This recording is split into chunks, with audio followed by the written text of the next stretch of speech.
everyone, my name is Kira and welcome to Kira's Book Den. Today I'm going to be going through my May reading wrap up. Hope you will enjoy the video, and if there's anything that you've read on here, let me know your thoughts, and also let me know what you think of anything you read this month. So in May I read 11 books. My genres were mainly romance related, except for one. So I had contemporary romance, dark romance, romantic suspense, and women's fiction. I read 6 audios, 3 paperbacks, and 2 ebooks. And my new to me authors were Marie Hart, Olivia Dade, Roxy Noir, Kristen Hanna, Valerie Bowman, and Kate Bowman. So the first one I read was The Troublemaker Next Door, which is number 1 in the Macaulay Brothers series by Marie Hart. I listened to this on Libro FM. It's about Maddie and Flynn. So Maddie is a woman who's down on her luck after breaking up with her boyfriend, and she just quit her job too in this big design company after being harassed. So she and 2 of her friends move into a rental property which is owned by Flynn's parents and is next door to his brother Mike. And he takes an instant liking to Maddie, who is kind of on a big rant about hating men and what happened at her former workplace when he first meets her. He's really into it. He's a bit of a fuckboy usually, but he starts to like Maddie more than like he's liked previous women. So he sort of starts to turn his fuckboy ways around. But Maddie, having been so mad about what's happened and stuff, she's not in the market for a relationship, understandably. But she's really attracted to Flynn, so she decides that friends with benefits would be okay, and he goes along with it. But then he starts to fall for her really hard, and she, even though she does have feelings for him and stuff, she's very resistant to it and very afraid of committing to him after everything that happened previously. And I really liked this book. I felt the progression was well paced and nothing felt forced. And it was really an enjoyable story, which I rated 4.5 stars. It was really... and I'm looking forward to the next one in that series going forward. Then I read At First Spite by Olivia Dade. So this is a sort of a frenemies to lovers. It features Athena and Matthew. So Athena's engaged to be married to Matthew's brother Johnny. They're both doctors and work in the same surgery. But and as a wedding present to Johnny, Athena buys the Spite House. So it's a tiny little 1800s house, very narrow, I think 10 feet wide or something. And she buys it as a wedding gift to Johnny because he's mentioned to her that he wants to eventually buy it and expand his apartment into that house and make it sort of like a integrated extra space sort of thing. But then Matthew encourages Johnny to break the engagement off. And then also the fact, so she's like really pissed off with him obviously, but also the fact that the Spite House, especially the 3rd level, looks directly into into Matthew's apartment. So they start to have this banter. Hers is all like really spiteful at first, but then they start to sort of build a rapport, and she starts having more fun with it. And she starts to see that maybe he's not such a bad person, and he's falling in love with her and stuff. But yeah, so it's mostly most of the book is about really more about a friendship that they build together, because Johnny's gone off on the honeymoon by himself, even though like he broke things off with her. So they have like all this time while Johnny's away to get to know each other, and they start falling for each other. And this is like a really good representation for mental health, because there's a situation involving Athena's mental health, and she, even though she has a lot of these passions and stuff, she doesn't see herself in a good light. She thinks she's a failure and all this stuff. And but Matthew sees all the things that she enjoys and gives to the world as like just really positive, and he really admires her. So he's really wonderful during the situation with her mental health. So this is like the first book in the Harlot's Bay series by Olivia Dade. I have got the second one now, and I'm not sure if there's going to be any more. I don't know if it's going to just stay as a duet. But yeah, so yeah, this is a really fun book, and I'm looking forward to reading the second one. So that's At First Sight by Olivia Dade. Then I read... Well, this one I sort of read in parts because it's Orion Recollection, New York Ruthless number 6 by Sadie Kincaid. This is sort of separate to the main series. It's all the short stories and novellas and stuff that take place after their HEA sort of thing. I listened to it on audio, so there's some really good narrators. Oh, sorry, I meant to mention the narrator about Trouble Next Door was Anne Gray. So anyway, the narrators for the Writing Recollection were Maxine Mitchell, Joe Arden, Aaron Shedlock, John Lane, and Robert Hatchett, and they all took a guy each, basically all the guys did. So it's really cool to have like a full cast. But I listened to like the first 3 or 4 hours, and I had to take a break from it. I thought I was going to DNF because like the first few hours was literally just one sexual scenario after another, and there's no substance to it really. There's no true HA about like what they were doing with their lives and what things were happening. So I did set it aside and went and listened to the next one I'm going to talk about first. And I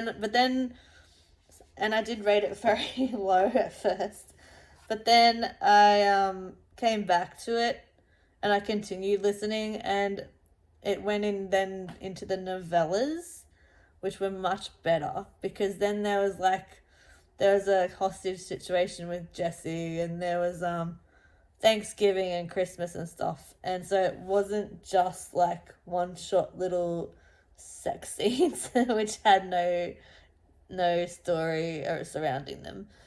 And so even though I initially rated it 2.5, I brought it up to like 3, because it still wasn't as good as the book, like the main books, but the novellas saved it a little bit for me.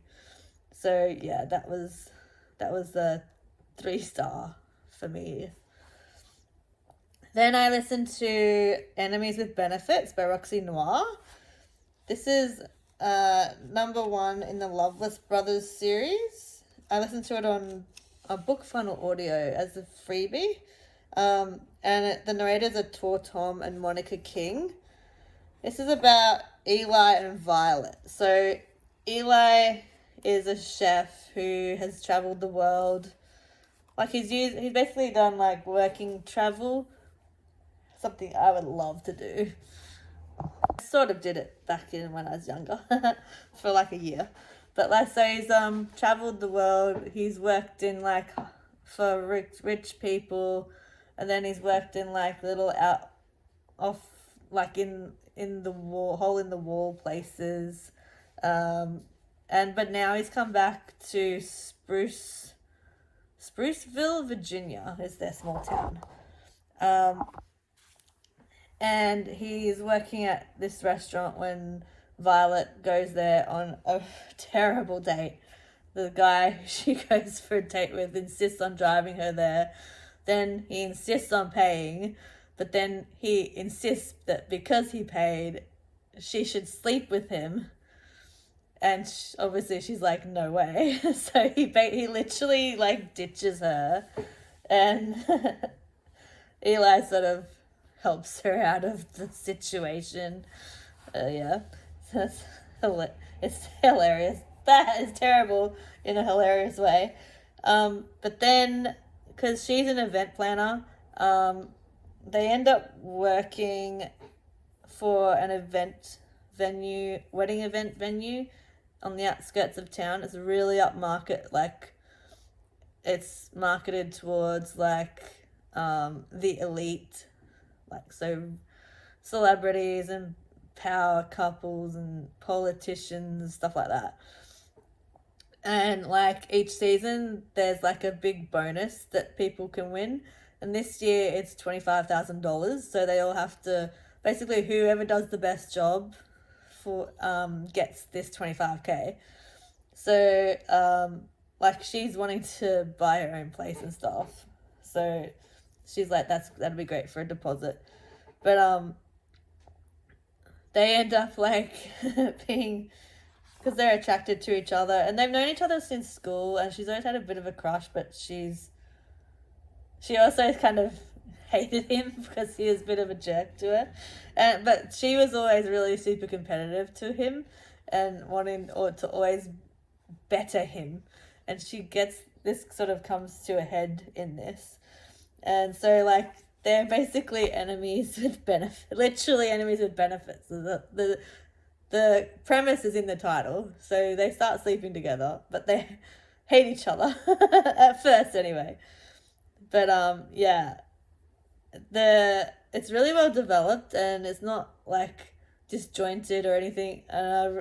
Noir has written a really fun story, and like she weaves interesting scenarios throughout it, and she even has even the secondary and tertiary characters are excellent in this book and well developed. So hopefully some of them will get some of their books, like own books in it.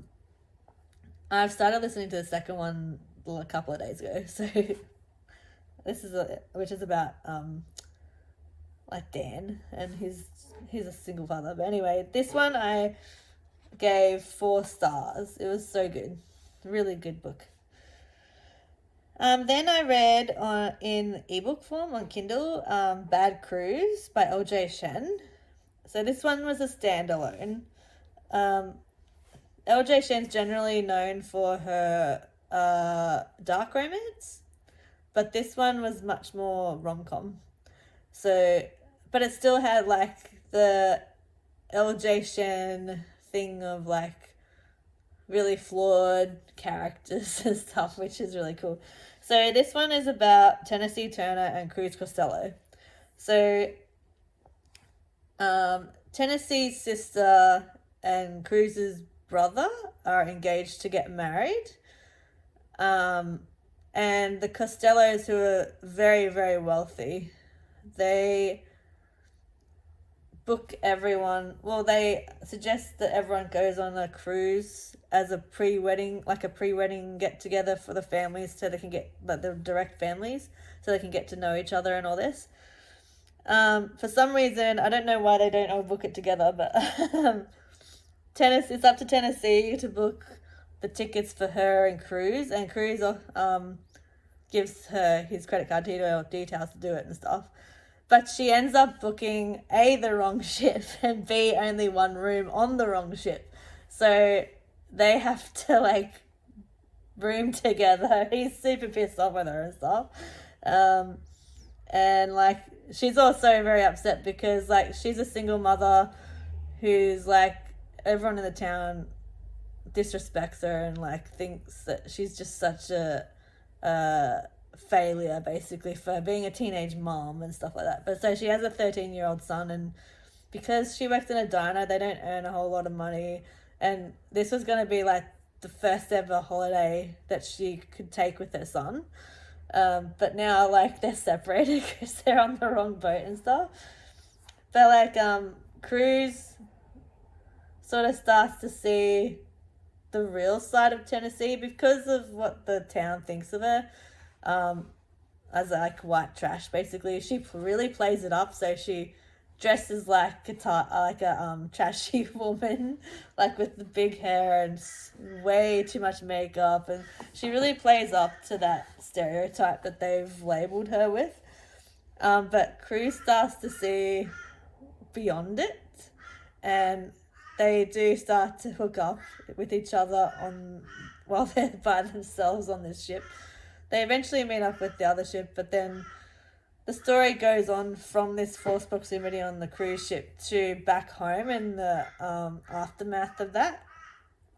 So Cruz is a very golden boy, and so he's the town doctor, and everyone loves him, and everyone always thinks he's like, well, he does all the right things. He says yes, he'll help he's always helping people, but it's more out of a sense of like, oh, I have to show how good I am more than I'm actually want to do it all to be good for everyone, and because it causes him to never really stand up for what he actually wants or thinks or anything. He sort of he downplays a lot of what he wants and keeps what he wants hidden and stuff. But then because he's developed more than a bit of a crush on Tennessee, he starts to see how people really treat her, including her family. So even her sister and her mother are really dismissive of her and really quite awful to her. But she puts up with it because she puts up with it because her son, she wants her son to be in the grandparents' lives and stuff. But even the son eventually starts seeing what's going on too, and he's like, "That's not on, Mum," you know. But yeah, so I really loved this book. It was, again, I've read 6 LJ Shen books so far. Only one, which was the novella audio that I listened to a couple months back, Rock Hard. That was a dud for me, but everything else I read of hers is fantastic, and this is not this is no exception. This was 4.5 stars for me. A really good book. So yeah. Then I read Firefly Lane by Kristen Hanna. So this is the first time I've ever read Kristen Hanna. I've had this book for near on like 8 to 10 years. I got it from Thrift Books when they used to be able to ship to Australia quite cheap. You get like $50 worth of secondhand books from the US, and you get free shipping basically. So yeah, I've had this for a long time. It sort of came back on my radar that I should read it.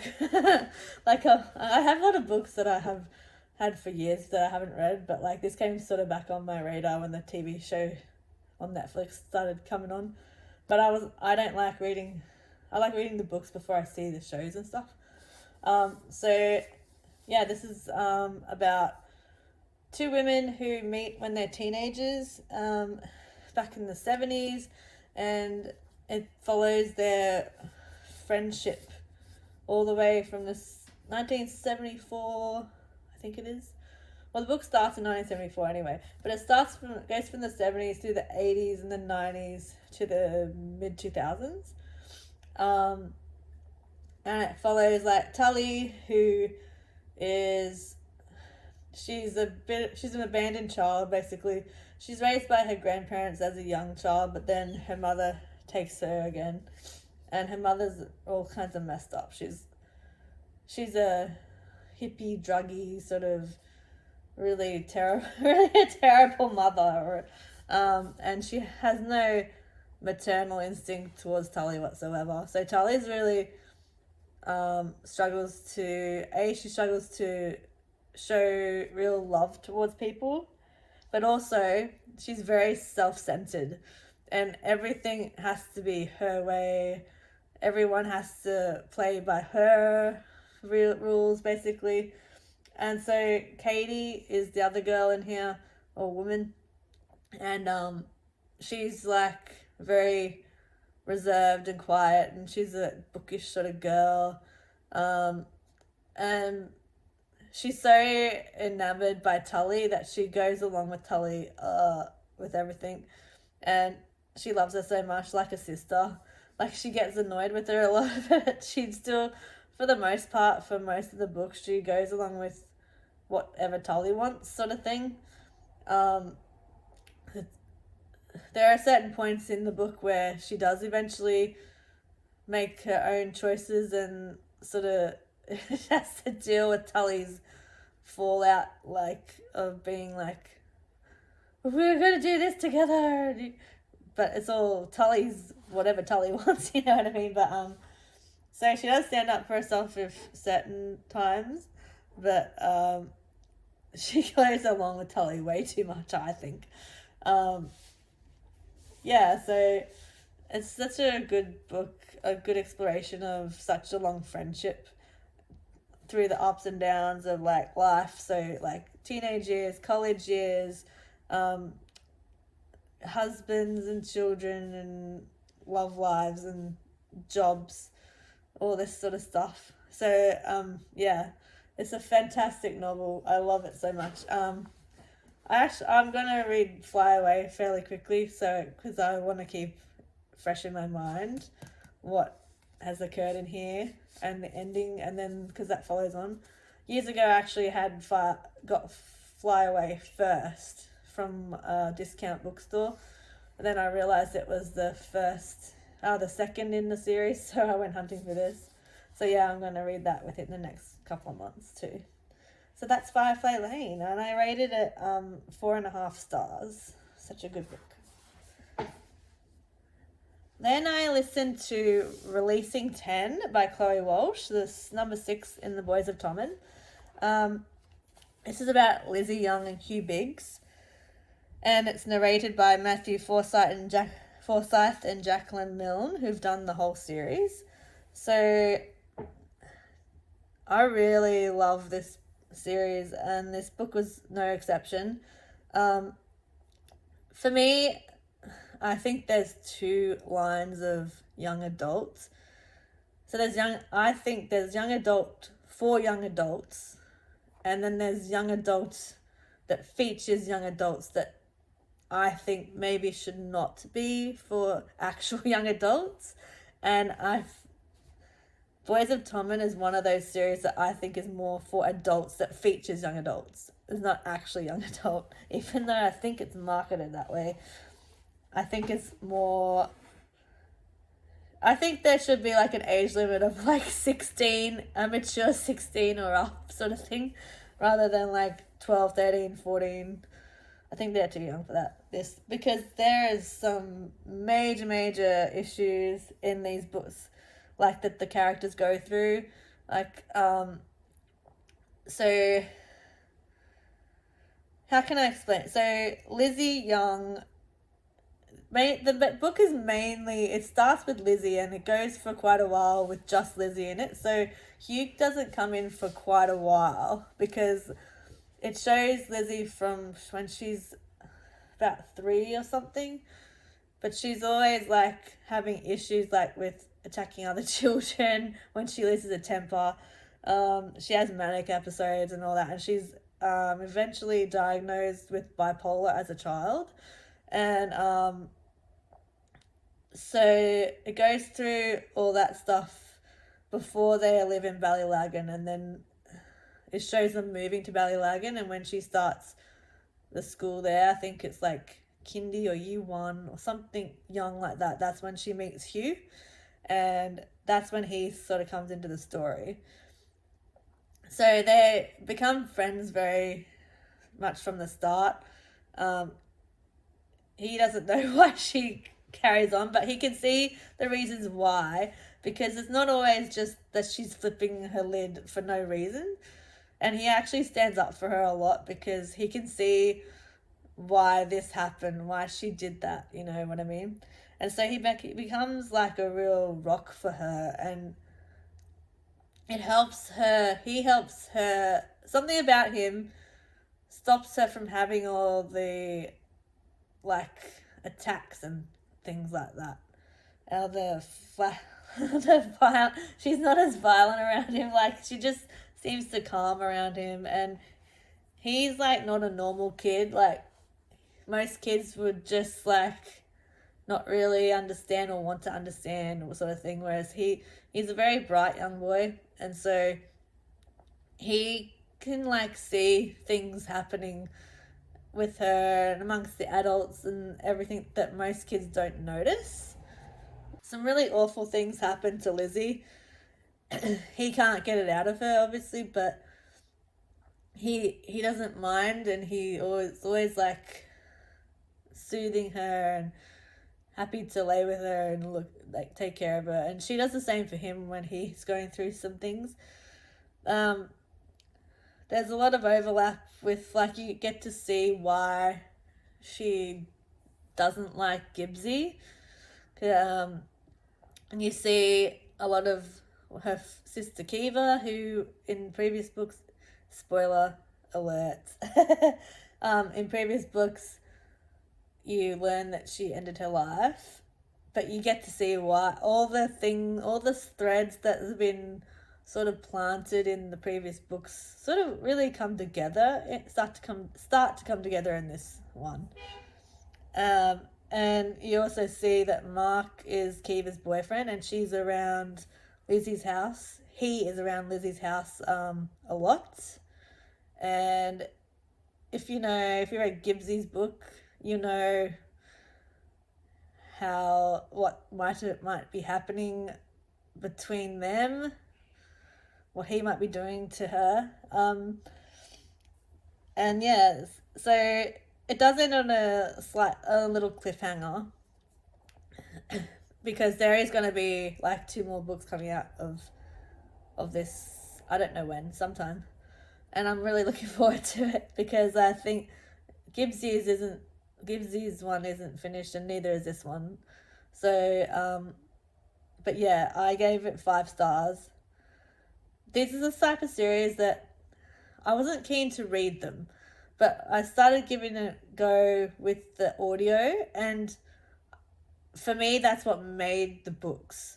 So, because the performances of Matthew and Jacqueline are phenomenal, and I just don't think I personally would have gotten so much out of the books as I did out of the audio versions of the books. And so if you're not sure about The Boys of Tommen, if you don't know whether it's for you or not, and you're intimidated by the size of the books, perhaps give the audios a go, because like I'm never going to read the books, and I'm waiting for the next audio to come out, not the print books, because the performances are where it's at for me. So yeah, maybe that would be a way for you guys to enjoy it too, if you haven't, and if you're interested in it. Otherwise, yeah, that's 5-star for me. I loved it. Then I read the Honeycrisp Orchard Inn. This is way totally in the opposite direction of like Boys of Tommen and Firefly Lane. This is a fun, just romp of a book. It's everything I was looking for in a autumn read. It's because it's all like set in fall. It's got all the autumn stuff, but it's not done in a tacky way. So it's about Ellie and Aiden. Ellie has been unceremoniously dumped by her treacherous boyfriend who stole her ideas, and so the event planning company in Manhattan that she works for fires her, so she has to move back home to I can't remember the name of the town, but it's a small town in Long Island. And she moves into, like, she says she's coming home, and she hadn't been home in quite a few years. And she moves into the attic apartment, a 2-bedroom attic apartment in the inn. So this inn is in the orchard that Aiden's family owns, the apple orchard. But then when she gets there, she realizes, Aiden answers the door, and he's moved in temporarily because a pipe burst in his house, and he has to wait for repairs before he can move back. And also, because she's an event planner, her mother, and I think it's his mother, have decided that she's going to organize the Harvest Festival. But he starts off really friendly, like glad to see her, but then he quickly gets grumpy about it because he's like, hang on, I'm supposed to be doing the festival. And then so she's like, but I came here to do it. They decide to work together, but then there's more clashing because of her events background. She has all these crazy, wonderful ideas to like bring awareness to the inn and stuff, which is struggling. The whole property is struggling financially. And so is like, there's like a bakery where the baker girl, she makes, like, she puts love potions. It's no paranormal or anything, but it's all like, she puts so-called love potions in like her baking and stuff. Like she does apple cider donuts and all that. And in that same building, they also have like a apple cider brewery that's run by quite a grumpy brewer guy. So Ellie's got all these ideas, wonderful ideas to really promote the place, including putting Pumpkin, the dog who wears pumpkin pajamas, on social media and making him social media famous. While Aiden is just like stuck in his ways, and he's like, but we just need to keep it simple. She's like, no, we need to promote it. So it's just the story of them working together and clashing a little bit, and him not being sure.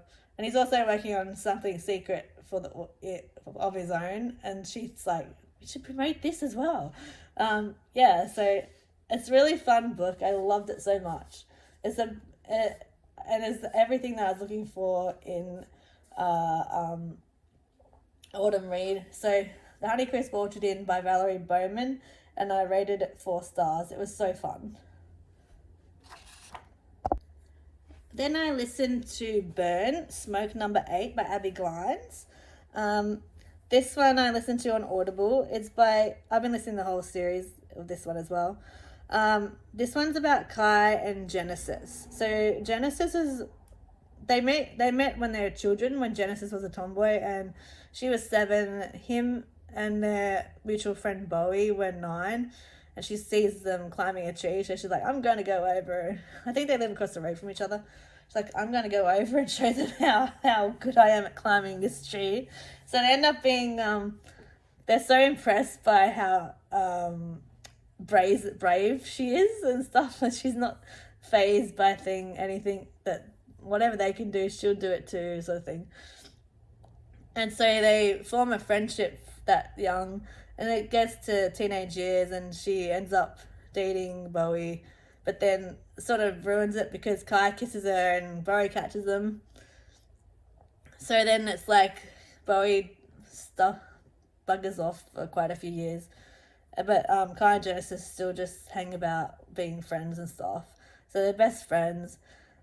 They do have feelings for each other, but like they chalk it up to just being best friends. Kai is a real like fuck boy. Like even though he adores Genesis, he doesn't think he loves her, and he doesn't, because he sleeps around all the time. He's going to strip club and he sleeps with strippers and stuff like that all the time. So he doesn't understand that Genesis is not a tomboy anymore, that she's a woman, and that intimacy includes sex, and that sex isn't just a physical act. So Bowie comes back on the scene and Genesis starts dating him, and then it's shown that throughout the book that they're really not a good fit at all, but they keep things going anyway, and Genesis says yes to him, to getting engaged to him, but her heart's not really in it. She never puts him first, and then Kai ends up. It ends up that this baby turns up, this 2-week-old baby, and he's been dumped by a stripper, and it turns out to be Kai's child, and he doesn't know what to do with it, but he takes the child for a little while in the hopes to put him up for adoption. And Genesis starts to help him out with the baby and all that, but like again, she's neglecting Bowie and she's putting Kai first all the time, and the baby, obviously the baby needs it, but so Bowie understandably gets really annoyed by it, so he buggers off again and that, but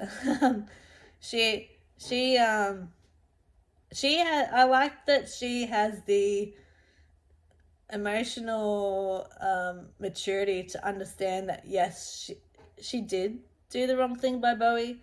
So I like that about her. She's not just totally stupid and oblivious to what she did wrong. And with the baby, Kai starts to like settle down and realize that maybe he could be a good father, and Genesis doesn't want the baby to go or anything, obviously. So yeah, it's a really good book. I think this is one of my probably my favorite one so far of this series. I loved it so much, and yeah, it's just, I rated it 4.5 stars. I really liked that they didn't demonize Bowie. Yeah, it was just such a good book. Like, I really liked all the self-awareness that they had. Eventually, Kai got there like, he didn't have self-awareness at first, but he started to, and Genesis always did, and she's just an amazing woman. And yeah, so that was a 4.5 star read for me. 4.5? Yeah, 4.5. Then I read Secrets Hidden in the Glass. This is number 1 in the Carter Island trilogy by Kate Bowman. It's romantic suspense, like a mystery and stuff. So it's about Callie and Nate. So Callie is a famous stained glass artist. So she's in all the magazines. She's become a celebrity herself because of her artwork has been installed. She's installed artwork in like JFK Airport and for celebrities and wealthy people, and she has a really good representation person from New York City, where she displays a lot of her stuff as well in a gallery there. She comes to Carter Island to for a break because she's burnt out and she hates the celebrity thing, and she can't design anything anymore. She hasn't been able to design something for quite a long time, and she basically comes to hide and figure out why she can't work anymore. She rents this little cottage off Nate Carter. He's the local sheriff, and his family they settled the island, so he's like well and truly a Carter Island boy. He's never left the place. He doesn't want to leave the place. He loves the town, loves his family and the people who live in the town. So that the first part of the book is really about him and Callie getting to know each other, and him encouraging Callie that it's okay to be attracted to him because he's attracted to her. So it starts off the relationship with them and that. But then it's discovered that so Callie starts having dreams and she's really disturbed by them, and it turns out they might be repressed memories, because it turns out that she'd been on the island before with her mother, back when she was about 4 years old. So Callie's adopted, and she was dropped off in a diner on the mainland, and she has no recollection whatsoever of any of her life before that night. So there's this comes in with the whole mystery thing of what happened to her mother, where is her mother, can they find out why she was in the diner. So Nate takes on her cold case, and so they start looking into all that sort of thing. And so I liked this book a lot because, so I haven't read many mystery novels, so I don't really have anything to compare. But what I liked about this story was that it was a very long book, and it crept out little clues here and there, but it was interspersed the big focus was more on Callie starting to let go of her old life. She doesn't want to be famous anymore, so letting go of her old life as a big celebrity artist, and embracing the small town island life, and getting to know the people in the town and making friends, as well as developing her relationship with Nate. And so you get the real slow, it's not so slow burn with her and Nate, but you get a slow burn with the mystery of whatever happened to her mother. And there's so much happening, that there's so many subplots that come together, and it's just a really good book. I loved it so much, and I gave this one 4.5 stars as well. It was brilliant. And last but not least, so I put this one in my June hopefuls TBR, but I started listening to it on the 29th of May, and it only took me 2 days, because it was only a 6-hour listen. So, in case you didn't know, Magnolia Sound No. 3 by Samantha Chase, narrated by Carly Robbins.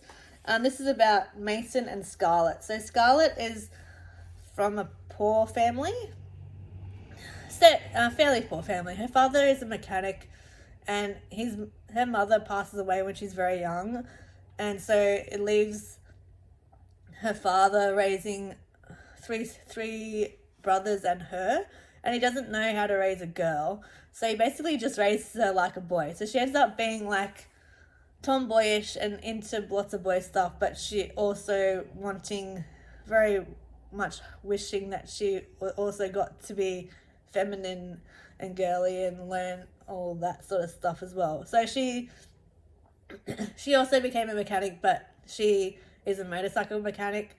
She's also rides motorcycles, and she also volunteers at a dog rescue, and she's really good at building things. So she builds special kennels for the dogs, and when people would come to adopt the dogs, they have the option of taking the special kennel with them. But she also has a huge chip on her shoulder. She hates the wealthy families of Magnolia Sound, and especially Mason Bishop's family. They sort of meet up and hook up a little bit at this concert, but she's still most of the book, she's just always thinking, well, you're gonna screw us over because you're a freaking bishop. And then it turns out that because his father was Ezekiel, his great grandfather was Ezekiel as well, so he shares the Ezekiel with the characters from the previous books. He's one of the cousins, and so he got an inheritance as well, but his inheritance was Scarlett's grandfather's bar, and so there's all this tension, Scarlett automatically assuming that Mason is going to screw over her grandfather, and something happens that she thinks he has, and so she breaks it off with him. And I feel sorry for Mason, because Mason's doing his best he's actually a really decent guy. He's doing his best to do right by the grandfather, and she's just jumping to all these conclusions, and even the grandfather tells her, you don't know what you're talking about, so stay out of it, it's none of your business. So poor Mason is like torn between, should I try and keep trying to make a go of things with her, or do I don't like that she's like judging me for the wrong thing and stuff. So like he he's not sure about continuing things with her if she's going to keep thinking those things of him. So I really enjoyed this book, as it was such a Magnolia Sound was one of those series, and Smoke was the same, but Magnolia Sound was one of those series where it took me a while to really get into it, you know, like the first book and the novella. The prequel novella was good. The first book I was half on, but then I've started getting more invested the more I go on, and I really enjoyed it. So I gave it 3.75 stars. Smoked was another one where the first book I wasn't so great on, but then the second book was good, and again I've gotten more invested in the characters, so yeah, that's sort of grown on me too. Yeah, so that's my May reading wrap up. I hope you enjoyed it. Let me know in the comment what you have read, or if you've read any of these and what you think of them. Please hit like, subscribe to the channel, and hit the bell notifications if you want to see whenever I upload a video. It's not very often because I don't have any idea what to do other than these two types of videos.